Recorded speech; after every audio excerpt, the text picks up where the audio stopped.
Y habla al City Health Officer Dr. Rodelin Agbulos ta incluye siempre na lista del mga enfermedad que debe visar al mga vivientes durante el La Niña, el acute gastroenteritis y dengue.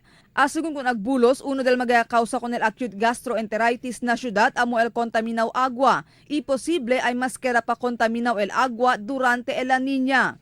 The acute gastroenteritis will still retain and would still remain because water then would, this will be the time that some of the waters, especially from the deep wells and the riverbanks, are contaminated, especially for a long period of time, no hay pa sa agua na rio, no? And of course, enfermedad del di aton mga common viral diseases will still be there. Ta continúa también subi ahora el caso del dengue na syudad. Actualmente, mas alto según ahora el caso del dengue compara del pasado año.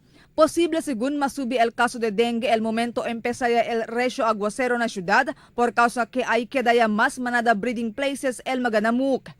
Dengue is rising. Even if we have the El Nino, we still see that cases as compared to last year are rising. Like for the month of April last year, we only got 60 cases. For this year, we got 84.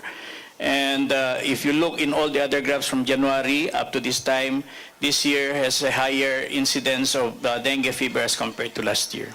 Tamanda acorda si Agbulos con el mga vivientes para pirmi cuida con el salud, siendo fuera con este dos clases de enfermedad, mucho pa otro mga enfermedad el poresaka na tiempo de aguacero. Marifita Mayo, Dateline Zamboanga.